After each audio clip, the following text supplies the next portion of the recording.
Los saludo con mucho gusto, muy buenas tardes.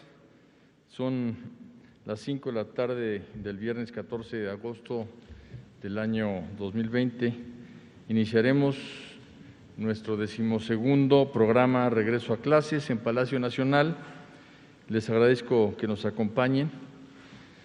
Como ya se sabe por la mayoría de las personas, este 24 de agosto vamos a regresar a clases a distancia. Va a tener validez oficial el inicio del curso 2020-2021 y esto ha significado pues un gran esfuerzo de todas las maestras, los maestros, la secretaría, las autoridades estatales. Es por ello que hemos abierto varias formas de comunicarse con nosotros para resolver cualquier duda, para recibir comentarios, y todas esas son las formas en que se pueden comunicar con nosotros: nuestra plataforma, nuestros teléfonos, nuestras redes sociales, nuestro correo electrónico.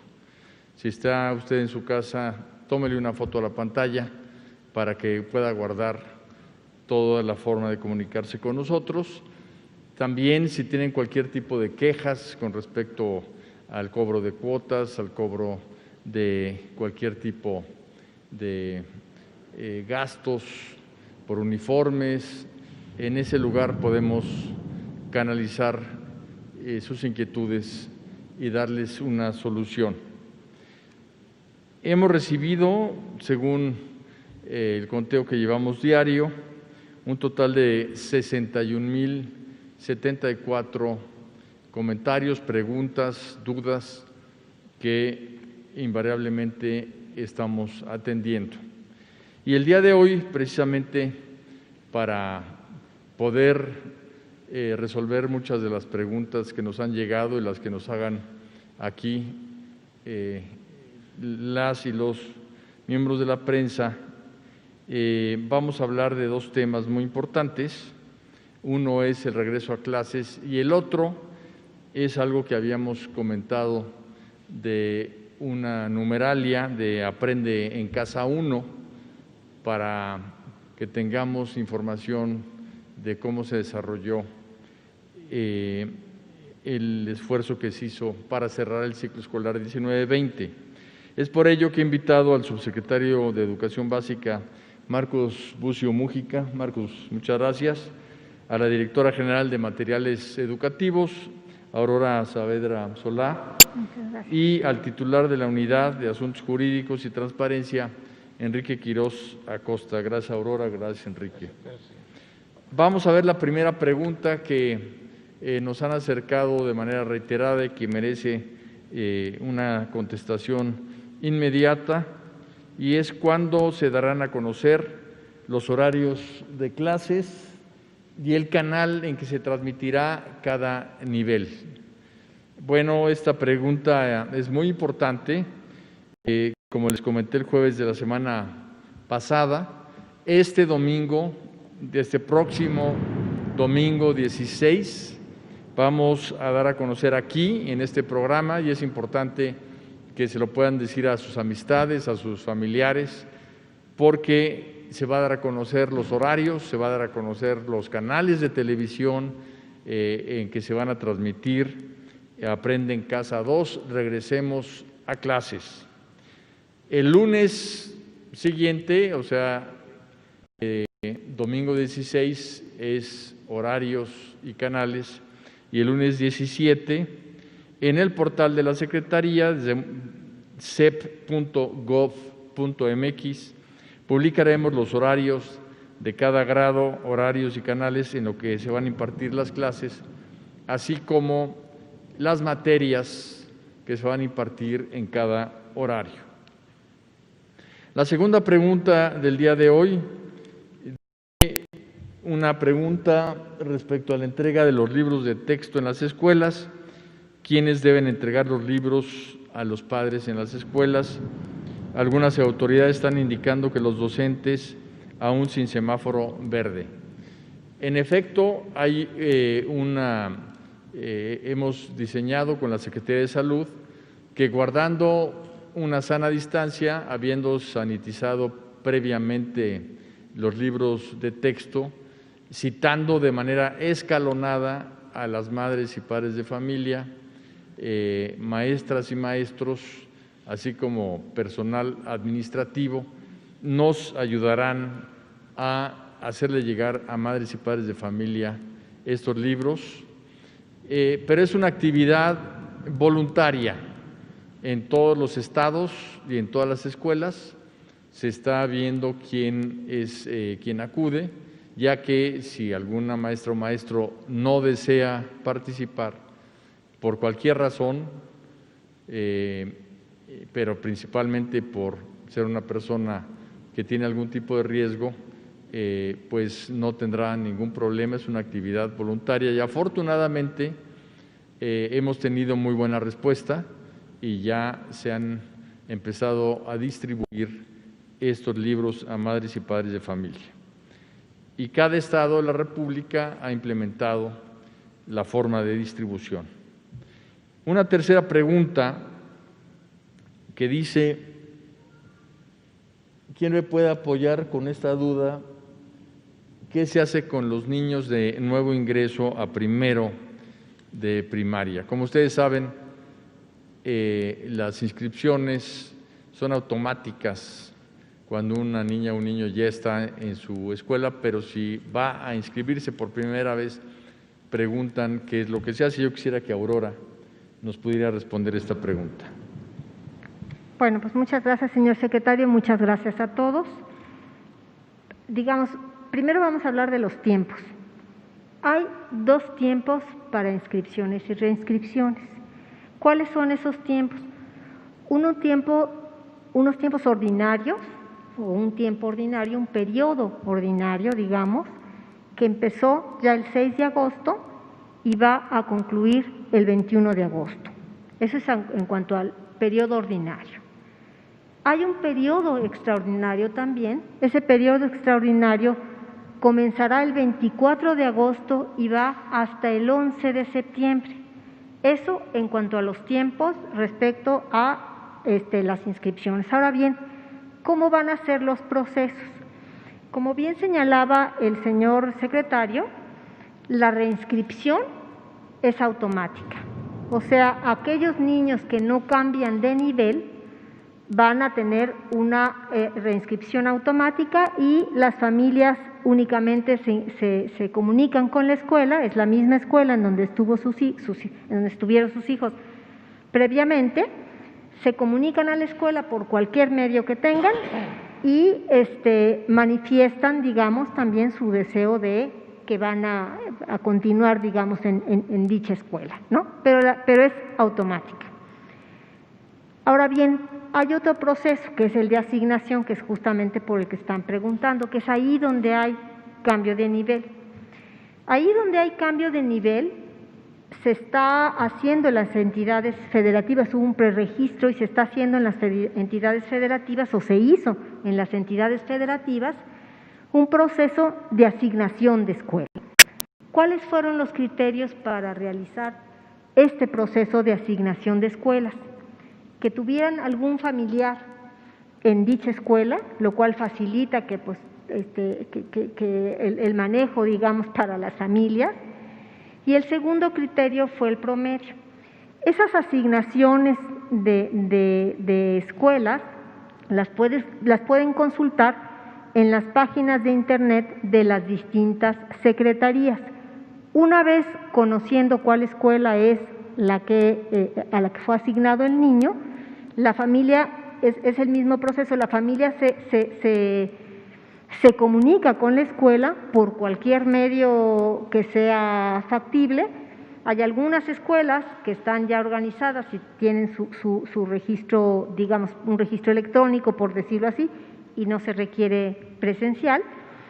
Hay otras que están colocando carteles ahí en localidades pequeñas y demás, que están colocando carteles afuera de las escuelas para organizar la inscripción. Son escuelas pequeñas y son localidades pequeñas, para organizar la inscripción con todas las medidas de seguridad para que no haya contagios y no haya infecciones. Y por último, me gustaría decir que también han preguntado algunos por el caso de las escuelas particulares.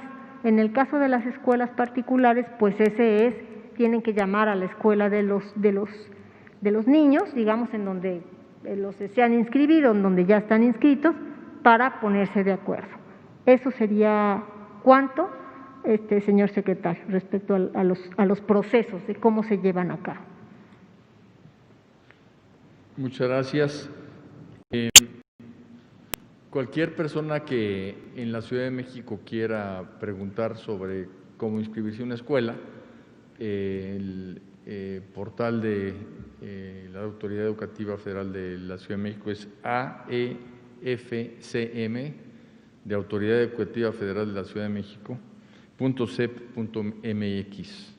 Y así en cada estado, comunicándose con sus escuelas, pueden conocer muy bien de qué manera pueden inscribirse. Ahora bien, desde que llegamos a enfrentar los problemas de la pandemia, el sector educativo fue el primero en tomar la decisión de la sana distancia, de el distanciamiento social, de quedarse en casa, y va a ser el último en regresar.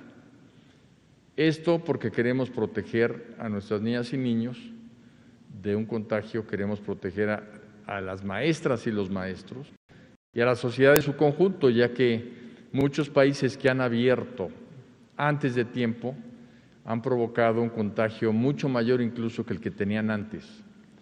Entonces, no es opción regresar hasta que estemos en semáforo verde. Y eso es algo muy importante. Tenemos que ser pacientes para llegar a tener el semáforo verde y entonces que se puedan abrir las escuelas. Pero mientras esto sucede, pues tampoco nos podemos quedar cruzados de brazos, y es por eso que se montó, en primer lugar, Aprende en Casa 1, que tuvo muy buenos resultados, y esta evaluación de lo que sucedió en Aprende en Casa 1 nos lo va a presentar el subsecretario Bucio, porque ahora vamos a tener en regreso a clases Aprende en Casa 2, que es un programa fortalecido que con el aprendizaje de la primera etapa estamos echando a andar algo mucho más robusto y que además puede permanecer trabajando el tiempo que sea necesario. Si las autoridades de salud no ponen el semáforo verde en entidad federativa alguna, nosotros podemos seguir trabajando a distancia el tiempo que sea necesario durante el ciclo escolar. Por favor, Marcos, ¿nos puedes conversar sobre Aprende en Casa 1 con más detalle? Claro que sí. Muy buenas tardes. Como saben, 1.500 millones de niñas, niños, adolescentes, jóvenes tuvieron que suspenderse en el mundo. De ellos, 36 millones en México. Un reconocimiento al Magisterio Nacional por esa misión, no trabajo, misión de continuar el sistema educativo, y el 80% de las maestras y maestros estuvieron en contacto con sus alumnos a través de electrónico, WhatsApp, teléfono, y muchos en comunidades de manera directa, en las comunidades más alejadas, incluso llevando cuadernos de trabajo. Un reconocimiento también a madres y padres de familia, porque el 85% de los estudiantes siguieron el programa Aprende en Casa, y las mamás y padres pues no estaban preparados para ello, y es muy importante hacerles este reconocimiento. En los libros de texto, como saben, fue la estrategia central. El libro de texto fue sobre la página que se quedaron en el ciclo escolar pasado, de ahí conectamos al sistema integral con equidad y con calidad para que pudieran terminar el ciclo escolar. Se digitalizaron todos los libros de texto y hubo hasta 500,000 de visitas diarias en la página conectec.cep.gov.mx, en donde van a estar ya nuevamente los nuevos libros de texto disponibles. Es incluyente porque el 94% de los estudiantes tuvieron la posibilidad de verlo en televisión. Tenemos que reconocer que algunas insuficiencias que se dieron, estas son herramientas para que la gente pudiera ver, las madres y madres y los alumnos, los programas. Se hicieron 1.232 programas producidos por la Secretaría y fueron transmitidos en 11 niños, en donde tuvimos 62 millones de cobertura. Quiero decirles que, por ejemplo, España tiene 46 millones de población, Francia tiene 65 millones. Démonos cuenta del esfuerzo extraordinario y rating para hacer comparación a lo que se logró con 11 niños. Y en TV Educativa tuvimos 52 millones de cobertura.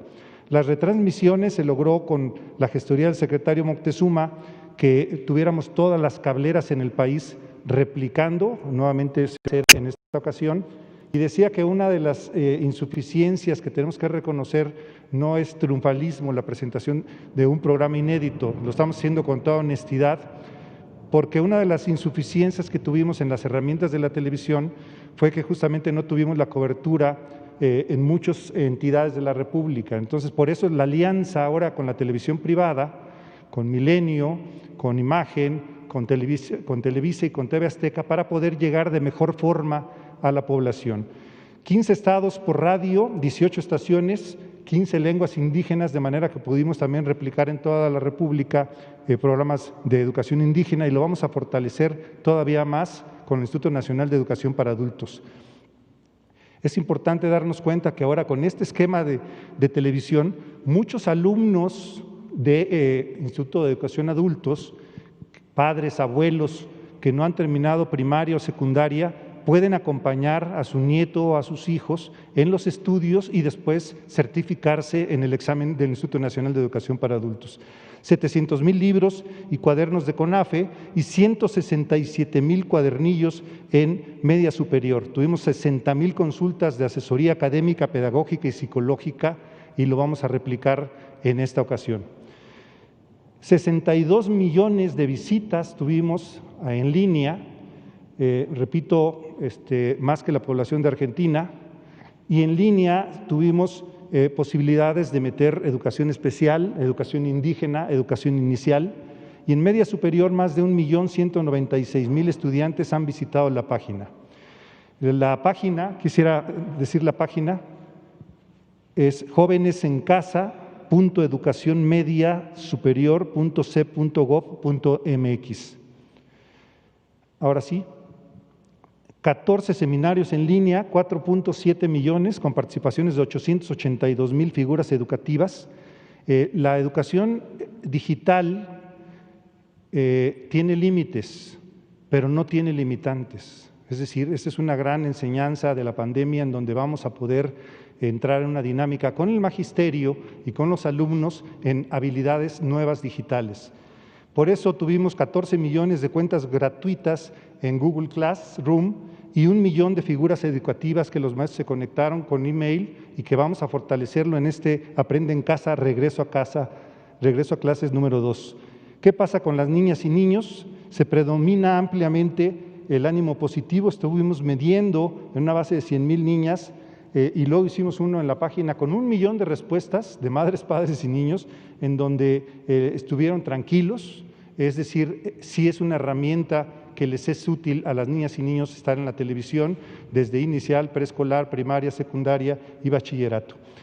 Finalizaría con algo, no queremos decir nosotros mismos, CEP, que este programa fue exitoso, sino que hicimos encuestas e investigaciones, porque hay mucho señalamiento en ese sentido que hay que aclarar, porque no tienen la información suficiente, a lo mejor porque no le hemos dado, pero encuestas supervisores, hicimos una a través de la página que tenemos y la conexión de email con los supervisores, son 18,000 en el país, nos contestaron hasta jefes de zona escolar y directores, el 65% de los 19,528 supervisores encuestados calificó de manera positiva la estrategia Aprende en Casa.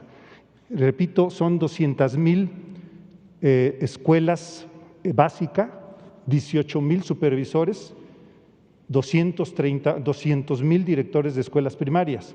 La encuesta del Sindicato Nacional de Trabajadores, que la hizo por su lado, se hizo con una muestra de 302,270 maestros que lo calificaron positivamente ellos mismos los maestros. Eso es lo más relevante.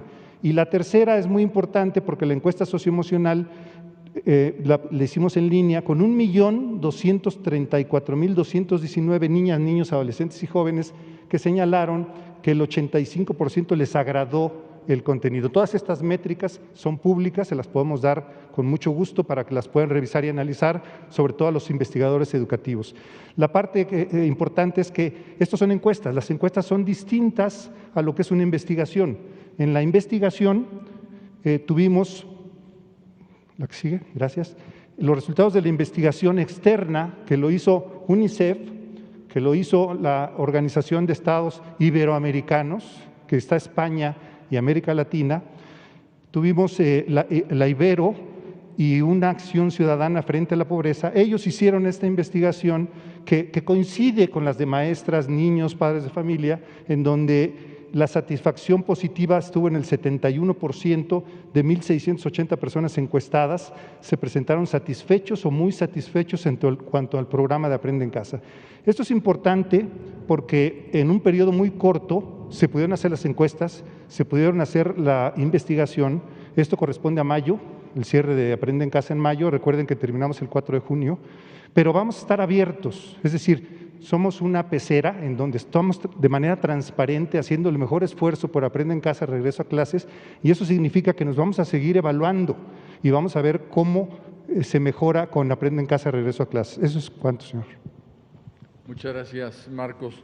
Pues vamos ahora a responder las preguntas de nuestros compañeros de prensa aquí presentes, por favor. Adelante.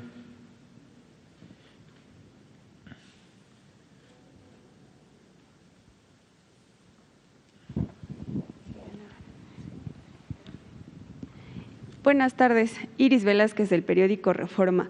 Preguntarles sobre esta metodología, ¿cómo ustedes contabilizaron efectivamente cuántos vieron los programas de Aprende en Casa?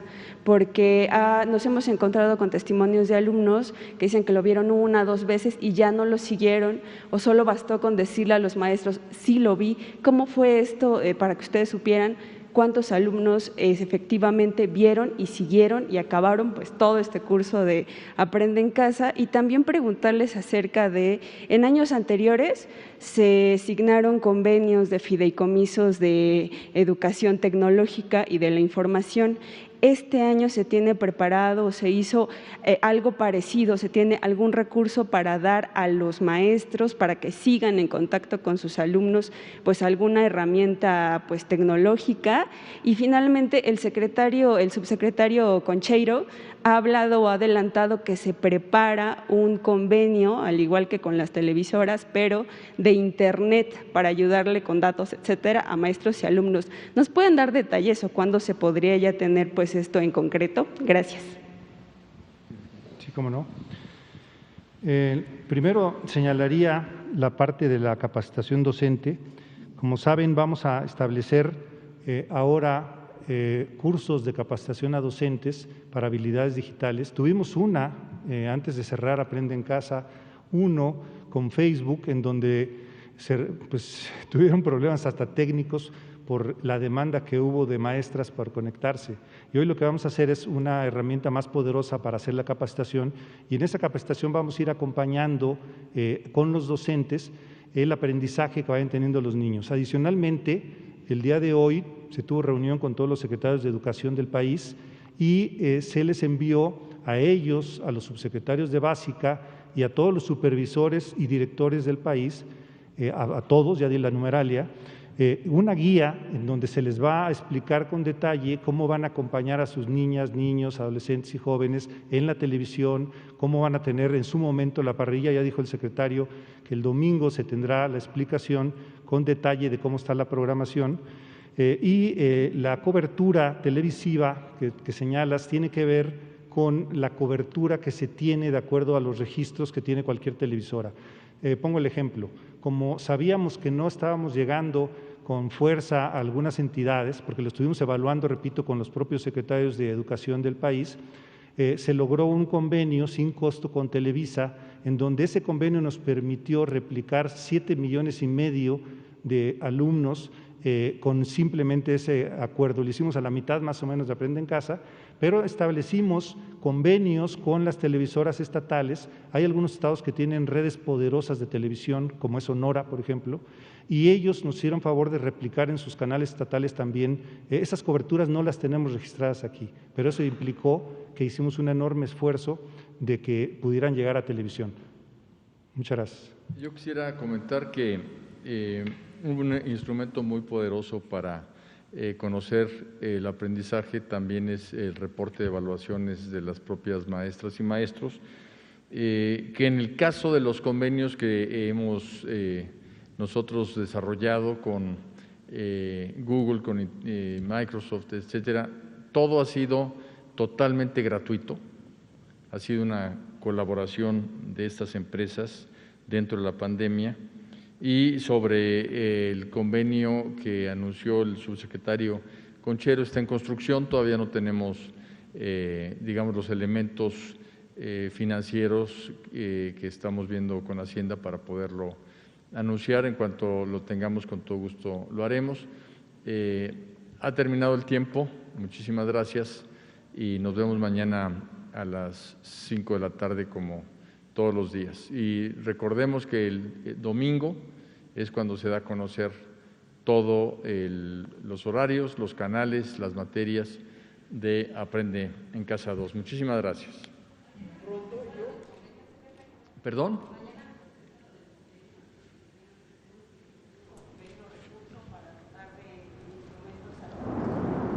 Sí, ese